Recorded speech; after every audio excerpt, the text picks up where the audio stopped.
Welcome viewers, আমি প্রিয়াঙ্কা। আপনারা দেখছেন সুইট অ্যান্ড সাওয়ার। আজকের রেসিপি হলো কণিকা ভোগ। মহাপ্রভু জগন্নাথ দেবের 56 ভোগের মধ্যে একটি অতি প্রিয় ভোগ হলো এই কণিকা ভোগ। যাত্রা উপলক্ষে আপনারা বাড়িতে খিচুড়ি ভোগই বেশিরভাগ বানিয়ে থাকেন। একবার আপনারা এই জগন্নাথ দেবের অতি প্রিয় ভোগ রান্না করে দেখতে পারেন।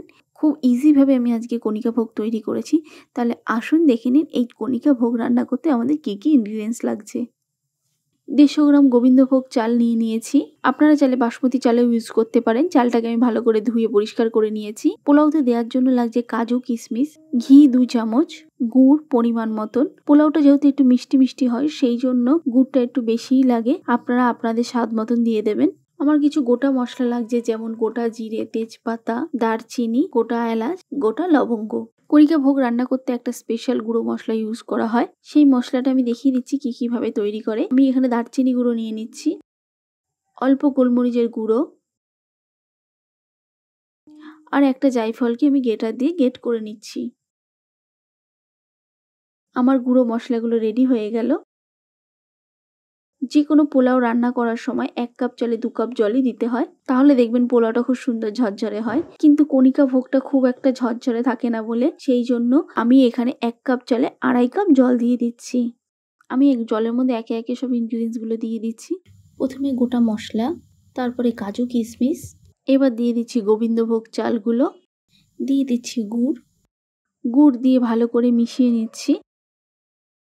গুঁড়ো মশলাটা যেটা আমি রেডি করে রেখেছিলাম সেটা দিয়ে দিচ্ছি, আর দিয়ে দিচ্ছি স্বাদ মতো নুন। এবার আমি এর মধ্যে 2 চামচ ঘি দিয়ে দিলাম। আবারও ভালো করে মিশিয়ে আমি গ্যাসটা অন করে দিচ্ছি। একদম ধিমে আঁচে রান্না করব যতক্ষণ না চালগুলোর গায়ে থেকে জল শুকিয়ে আসছে। কণিকা ভোগ মাটির একটা পাত্রে বসিয়ে দেওয়া হয়, আর কোনো রকম খুন্তি দিয়ে নাড়ানো হয় না। আমিও চেষ্টা করছি এইরকম ভাবে তৈরি করার। যেহেতু আমরা বাড়িতে তৈরি করছি সেই জন্য আমি কড়াইটাকে ধরে মিশিয়ে নিচ্ছি, আর উপরের যে চালগুলো উঠে গেছে সেই চালগুলোকে আমি নিচে নামিয়ে দিচ্ছি। ঢাকা দিয়ে ধিমে আঁচে রান্না করে নেব বেশ কিছুক্ষণ। জলগুলো প্রায় শুকিয়ে গেছে। এবার খুন্তি দিয়ে চালগুলোকে ভালো করে উঠিয়ে নিয়ে আবারও আমি ঢাকা দিয়ে রান্না করে নেব 5 থেকে 6 মিনিট।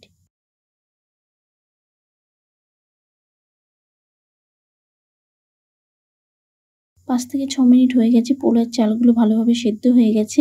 এখন আমি গ্যাসটাকে অফ করে প্রায় 10 থেকে 15 মিনিটের জন্য ঢাকা দিয়ে রেখে দেব। আমার রেডি হয়ে গেল জগন্নাথ দেবের প্রিয় কণিকা ভোগ। আপনারাও এই রেসিপিটা তৈরি করে ঠাকুরের ভোগ দিতে পারেন।